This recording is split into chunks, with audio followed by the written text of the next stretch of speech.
Vai rematando o día máis máxico do ano, o día da ilusión dos cativos e os non tan cativos por descubrir e estrear os agasallos que deixaron os Reis Magos. Son rúas e parques que hoxe foron testemunha das primeiras pedaladas, dos primeiros pases cos novos balóns e dos primeiros paseos cos bonecos de estrea.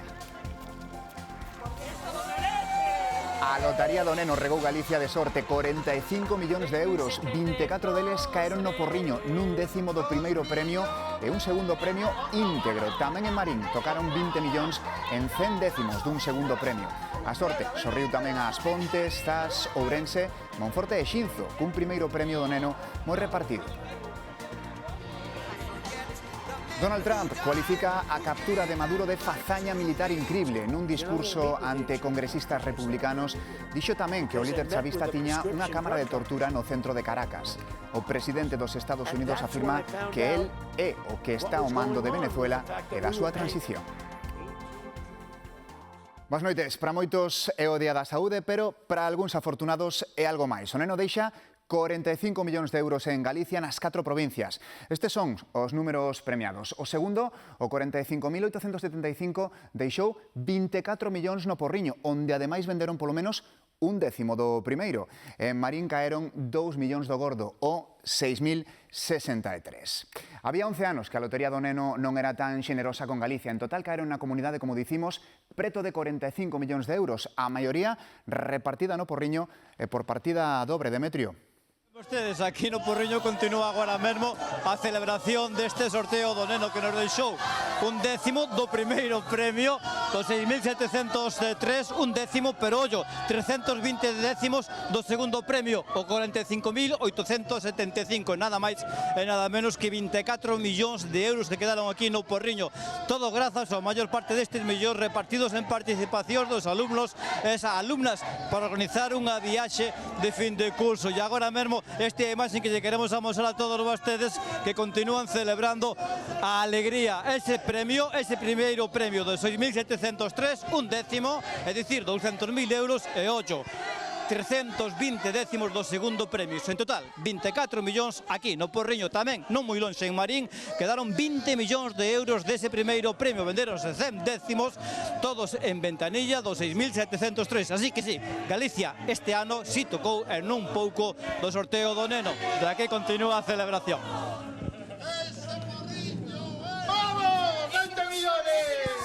Regan con champán despois de facelo con millóns. A Tica vendeu 100 décimos do primeiro premio en Marín, algúns festexábano a pares ali mesmo. Mi madre cogió un décimo y el marido... Y mi marido ayer a la tarde. E outros facíano a distancia. En Malvinas, no están sin cabeza, están que no creen. El corazón me tiemblan hasta las piernas, es indescriptible. O 6.703, un número feo, vendeuse a última hora aquí e tamén no bar Timonel, na parroquia de Seixo. Pensar que hay 100 personas que se llevan 200.000 euros, que se va a mover en el pueblo, porque no deja habrá compras, habrá tal, o sea, va a haber mucho movimiento, entonces estoy contentísima. O primeiro premio tamén deixou beliscos en Monforte, Zas, Xinzo, As Pontes e neste bar de Ourense. Esperemos que sea un xente de aquí do barrio e que alguén conocido, digamos. Un décimo tamén o despacharon en la X de la Suerte, unha administración do Porriño que non dá abasto. Llevamos en los últimos 14 años, son con estos 37 grandes premios. Pero a noticia aquí estaba no segundo premio. Un décimo. Hay que seguir traballando, pero igual. Venderono case íntegramente, 24 millóns de euros. A maioría nas participacións coas que uns adolescentes costearon a viaxe de fin de curso. 2/3 partes han sido en participaciones a 13.600 euros cada uno. O susto da xornada levárono Melo e Gonzalo. Mirei na fai 2 días ou así, pensando que era de Navidad, pois rompín a participación pero bueno, non hai problema, non la van a pagar. Dous dos moitos finais felices cos que remata o Nadal en Galicia. Os reis presidiron a Pascua militar no Palacio Real que reuniu os principais mandos dos 3 exércitos e da Garda Civil, que a presenza tamén da princesa Leonor. Tanto Filipe VI como a ministra de Defensa insistiron na importancia de respectar o marco legal internacional. Unha celebración a que por vez primeira en 40 anos non asistiu o presidente do goberno. Estivo en París na reunión da coalición de voluntarios por Ucraína que convocou Emmanuel Macron. Ás 12 do mediodía chegaban á Praza da Almudena os reis acompañados da princesa Leonor, que asistía como alférez da Academia Xeral do Aire. A celebración da Pascua Militar, que se remonta a 1782, marca o inicio da Axenda Real en 2026. Xa no interior do Palacio Real, recibimento aos convidados e imposición das condecoracións aos membros dos 3 exércitos e da Garda Civil que destacaron en 2025 en acto de servizo. Na quenda dos discursos, a ministra de Defensa comezou apelando á orde internacional con mensaxe velada a Estados Unidos. Y en el pleno respeto al ordenamiento jurídico internacional, fuera de cuyo marco no hay actuaciones legítimas posibles. Unha defensa do multilateralismo que tamén fixo o rei. Porque el año 2025, con sus múltiples conflictos bélicos, crisis y tragedias humanitarias, nos deja una sensación creciente de amenaza. Nuestro compromiso con la seguridad internacional, con el multilateralismo y, en definitiva, con el orden global basado en normas. Filipe VI tamén se dirixiu á herdeira da coroa, que asistía por terceira vez para poñer en valor a súa formación castrense.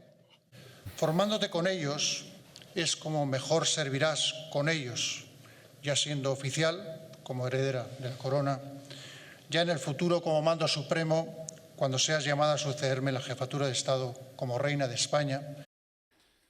Mentres, Donald Trump recoñece que ele quen está agora ao mando de Venezuela e pecha a porta a unhas eleccións a curto prazo. Afirmouno horas antes de comparecer por vez primeira ante os republicanos para cualificar de incrible a operación militar desta fin de semana.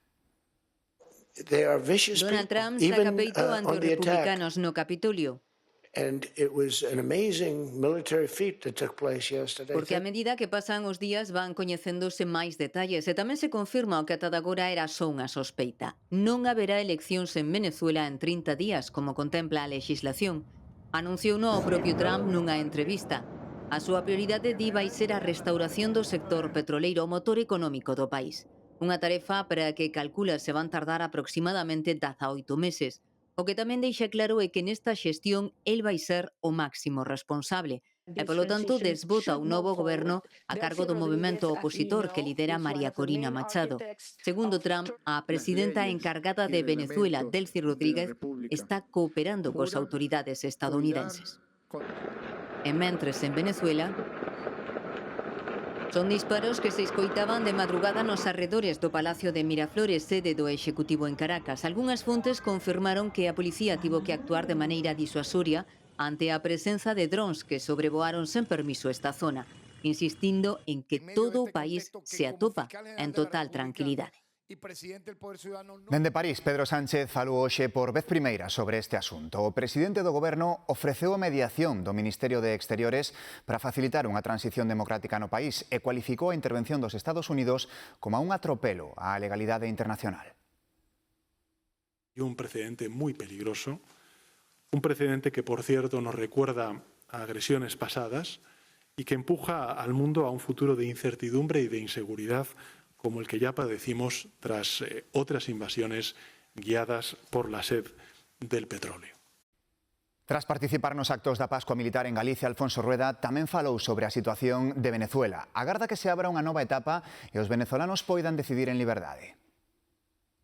O que eu espero é que se abra unha nova esperanza para Venezuela e que os venezolanos poidan decidir no momento en que sexa o seu futuro democráticamente. Só decidiron no seu momento e lles foi usurpada esa decisión clarísimamente e agardo que agora teñan unha segunda oportunidade para poder decir en liberdade o que queren. Os líderes de 7 países europeos piden respecto á integridade territorial de Groenlandia e Dinamarca ante as últimas declaracións de Donald Trump e da súa contorna. Nun comunicado conxunto, abogan pola colaboración cos Estados Unidos no seo da OTAN para reforzar a seguridade nesa zona do mundo, no Ártico.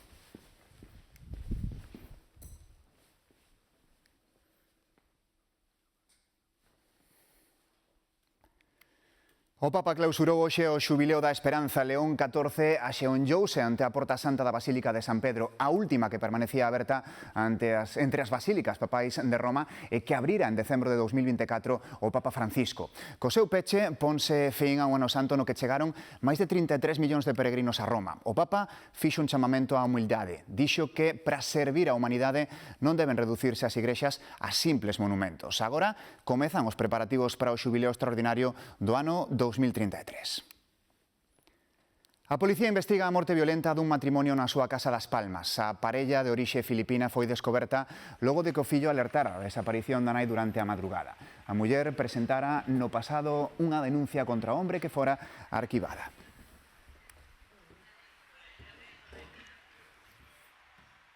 En Indonesia, os equipos de rescate atoparon un dos nenos españois desaparecidos no naufraxio do 26 de decembro.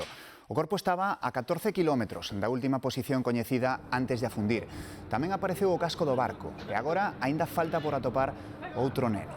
A desgraza cebouse con esta familia que pasaba as vacacións de Nadal no país asiático. Só se salvaron a nai e unha filla de 7 anos. Dos 4 que afogaron apareceron polo de agora o pai e 2 dos pequenos. En Suiza hai novidades na investigación penal aberta contra os donos do bar incendiado en Noitebella. Non fixeran ningunha inspección nos últimos 5 anos, cando a normativa suiza obriga a facer controis anuais de seguridade neste tipo de establecementos. Iso sí, a lei non obriga a revisar os materiais que se utilizan nos locais.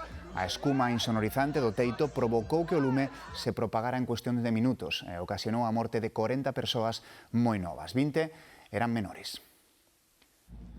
E precisamente un dos falecidos tiña raíces ourensás. É Guillermo Dios, un mozo de 18 anos que pasou a primeira infancia ca súa avoa no concello de Sandiás, a onde seguía regresando con frecuencia. A traxedia de Crans-Montana alcanza tamén esta pequena aldea da Limia. En Velariño das Poldras pasou os primeiros anos da súa vida Guillaume Dios, Guillermo, para os veciños daqui. Ai, meu neno que eu criei, ai, e foi-me morrer a Suíza tan mío, tan triste. Ai, se me viras que mozatón tiña aí eu sei que tiña mozatón aí. Ai, Dios mío, guapo, alto, un neno de 18 anos, que iso era un modelo, estaba meñeme moito. A avoa recibía a confirmación da triste noticia este domingo tras a identificación dos cadáveres. O seu neto tiña 18 anos e pasou con ela os primeiros da infancia ata que marchou cos seus pais para a Suiza para empezar os estudos. En infantil asistía a clases no colexio de Sandiás. Hasta os 6 aninhos, despois levaron para empezou ali o colégio. Só ten ese neno, estaba vivindo con il, estaba loco con il, e agora quedouse sin nada. Seguía regresando a Vilariño das Poldras con frecuencia. Este mesmo Nadal a familia estivera valorando a opción de vir en visita a avoa. Viñame moito, pandemia que só quería vir onde a abuela. E mira, non me viñaron pasar as festas aquí, e mira onde me foi morrer o meu neno. A dor esténdese ao resto dos veciños desta pequena aldea da Limia onde todos se coñecen. Dende hoxe xa se poden pedir as axudas da Xunta para instalar valados cos que previlo o ataque do lobo. O prazo de presentación de solicitudes é dun mes e as achegas poden chegar aos 4.500 euros por explotación gandeira. O orzamento total ascende a 400.000 euros. Mañá, día 7, comezan oficialmente as rebaixas de inverno nas tendas físicas. A maioría xa aplican dende hoxe descontos e mercamos nas súas páxinas web. Patricia. Sí, o comercio estivo hoxe completamente pechado polo festivo de Reis, pero nos seus escaparates xa locen os cartéis de descontos e de rebaixas, unhas rebaixas que oficialmente nas tendas físicas arrancan mañá. Culminan un período de descontos que xa comezou no Black Friday e que continuou tamén coas campañas especiais que adoita facer o comercio de cara ao Nadal. Malia isto, din as cifras que gastaremos de media en España 104 euros por persoa nestas rebaixas de inverno que comezan mañá. Os galegos gastaremos algo menos, somos os que menos gastamos de España, uns 90 euros por persoa. Din os comerciantes que agardan que as vendas nestas rebaixas de inverno medren este ano case un 5% con respecto ás do ano pasado. Grazas, Patricia. Este foi o Día de Reis máis xélido das últimas 4 décadas en España. Unha friaxe que tamén se deixou notar aquí en Galicia, onde os termómetros caeron ata os 9 graus baixo cero na Veiga ou os menos 6 en Cervantes. Temperaturas que viñeron acompañadas de xeadas e de neve. Avanza o Día de Reis e a pegada do frío permanece visible nas zonas de montaña de Ourense. En Montederramo a xornada comezou con temperaturas varios graus baixo cero e apenas subiu a valores positivos. Vamos como a menos 2, menos 3 grados aproximadamente. Así que sí, bastante frío. E agora? Agora, bueno, mellor non, mellor que a noite. No momento que comeza a nevar, levase bastante ben.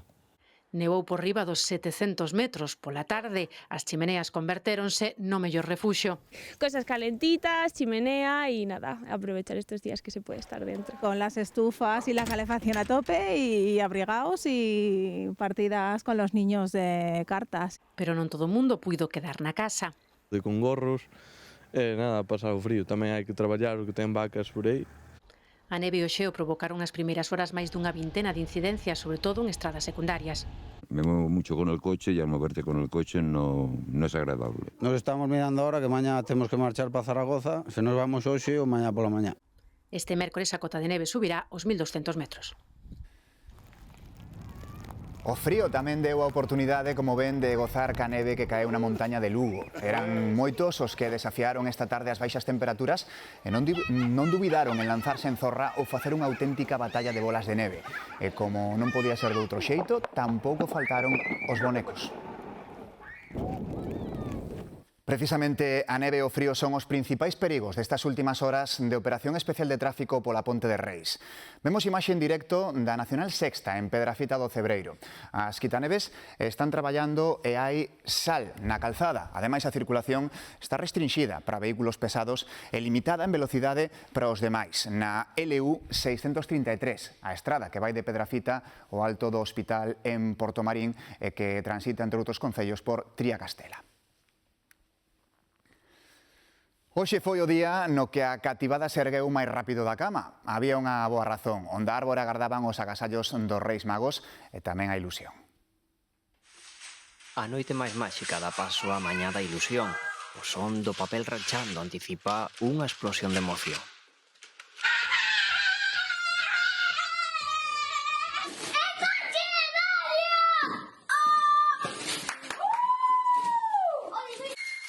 Os máis cativos compróbanse os reis atinaron, se entenderon ben o que lles pediron. Aínda que non é momento de poñerse exquisitos, calquera agasallo é sempre benvido. Bo día, hasta el finito y más allá.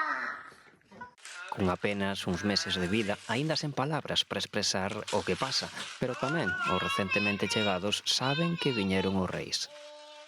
Tamén o saben as mascotas, tamén nelas pensan as súas majestades. Ahora sí que me gusta. Mira esto. ¡Oh! Chaval, está guapísimo. Por moito que cambien os tempos, o que non cambia é a ilusión. Os cativos gozan e os pais reviven a maxia de cantos que abrían os agasallos eran eles. E tras abrir os regalos queda un ano por diante para volverse portar ben, porque os reis xa empezaron a tomar nota pro ano que ven. E a ilusión non se esgotou pola mañá. Pola tarde na rúa puidemos ver a estrea duns cantos xoguetes novos. Caras de emoción e de orgullo pola sorte que houbo cos reis. Os que venceron o frío e saíron da casa luciron moito patinete, algún móvil e tamén algunha bicicleta. Ese agasallo clásico que xa o primeiro día obriga a unha aprendizaxe que non se esquece nunca. Do que nos acabamos esquecendo é moitas veces dos xoguetes que cos anos imos deixando atrás. Neste día de tanto xoguete novo, nos quixemos facer unha pequena homenaxe a aqueles vellos obxetos que tantas horas de xogo nos deron antes de desaparecer das nosas vidas, se que algunha vez desapareceron das nosas vidas. Como un xoguete roto.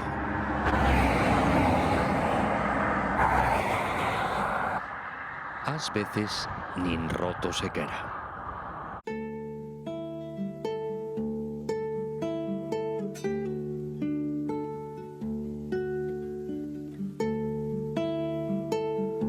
Pode haber barcos que queden sen horizonte. Anos de xogos que non resisten a mudanza. Pero entre tanto xoguete novo sempre pode haber momento para lembrar aqueles xoguetes que deixamos atrás. ¿Acaso se van?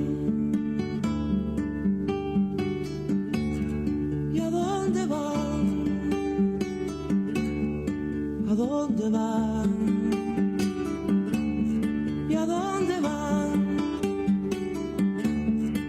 ¿a dónde vas? Hoxe non é o día da ilusión só para os pequenos da casa, que máis que menos a todos nos gusta recibir un agasallo e sacar por uns intres o neno que levamos dentro. Serán os Reis Magos igual de xenerosos cos grandes da casa? A min cando me viñeron pola mañán cunha bata, cunha albornoz e con unhas botas, dixo, "Choste que quedei contentísima". Contentísima, e máis que me fixo unha ilusión loca. E é que a ilusión non sabe de idade. Nos gusta tamén recibir algo. Temos todo o dereito do mundo. Tamén se non tes nada levas unha desilusión tremenda, claro. A mí se non hai nada debaixo do árbol, daríame unha tristeza grandísima. Oxe que máis que menos tiña algo de medo de que os reis se esqueceran de pasar pola casa. Estaba intranquila, Estos días custa dormir porque sempre hai esa cousa dende nenos de a ver se chegan, a ver se non chegan, pero bueno. Eu deixei comida e comeron todo e trouxeronme todo. E que cousas pedimos cando nos facemos maiores? Somos un poquinho menos egoístas y pedimos otro tipo de cosas menos materiales. Vino de visita él, así que mi regalo fue mi hermano. Aínda que tampouco faltan os clásicos. Bueno, os típicos calcetins ou este tipo de cousas. Unhas zapatillas de estar por casa, pouca cousa. Se non mandamos as cartas por correo e os maiores niso somos moi despistados, tampouco podemos pretender que os reis atinen con todos os nosos desexos. Eu mando indirectas e despois os reis veñen. Eu lanzo indirectas na casa e na rúa e donde poden escoitar os Reis Magos. Malo será. Lo acepto porque yo me lo elijo. No tengo que devolver nada. A estas horas xa case todos os agasallos están abertos, pero sempre hai algún que se perdeu polo camiño. Bueno, tiña ganas así dunha cousa, pero aínda non a vin. Aínda queda algún regalo, imos ver a ver se os reis trouxeron o que falta. Un bo contrato de traballo non viña mal, pero non pasa nada, será o ano que ven ou o seguinte. O roscón pon fin a 2 semanas de enchentes de Nadal. Hainos de todos os tipos, desde os máis clásicos ata os que inclúen recheos do máis variado. O clásico, o que nunca cambia, é o rei e a fava. E a quen lle toca, paga. 6 de xaneiro, punto final ás festas de Nadal, tamén as comidas en fin. Se supone que sí, pues si no vamos a engordar muchísimo. Non faltou o turrón, os polvoróns, o panetone e agora a guinda, o tradicional roscón de reis. Pero que nós somos de todo. Aquí estamos en Galicia, pero o roscón é sagrado. Forma parte do noso ADN. Por iso non importa desafiar o frío e agardar ata 3 horas de ringleira para facerse co doce favorito de cada quen. Desde as 6:30. Veño desde Miño a 25 kilómetros e veño a collelo porque é a costumbre. Nesta pastelería da Coruña cóntanse por milleiros os roscóns que despachan estas datas. A súa receita vai de xeración en xeración. Leva crema, pero está cociñada. As nosas cremas e as natas son naturais, entón terían que estar na nevera, é incompatible o que é o roscón co recheos que utilizaríamos, porque non queremos utilizar nada que non sexa o de toda a vida. O resultado din que merece a pena. O sabor, a textura, non é seco, o sea, está ben, pero es esponjoso. O sea, a min gustame. Pues se non me gustase non estaba aquí, xa te digo. Tradicional, con recheo ou con froita, o que nunca pode faltar é o segredo que agocha o roscón. A ver se toca o rei. Queres que te toque o rei? Sí, mellor cava, sí. Si non, quen paga? Papá. Hoxe lembramos a figura de Maruja Mallo, nacida unha noite de reis de 1902 en Viveiro, membro da xeración do 27 e, sen dúbida, un dos maiores exponentes do cubismo e do surrealismo. Escollemos 3 obras que reflicten moi ben a súa evolución, a súa linguaxe persoal e tamén a importancia dentro da arte do século XX. A Verbena, de 1927, que fala do popular e do moderno cunha composición case que arquitectónica. Vense moi ben as influencias do cubismo e do realismo máxico. Cloacas e campanarios, que representan un xiro radical. Desaparece a alegría, dando paso a unha visión escura e crítica, denuncia a hipocresía moral da época. E por último, un dos máis recoñecibles, a sorpresa do trigo, coñecidísima internacionalmente, luminosa, vitalista e universal, ca muller como centro da natureza e como motor creativo. Eso, unha pequena escolma da impresionante obra de Maruja Mallo, sen dúbida, un artista de vanguarda. Feliz noite, ata mañá.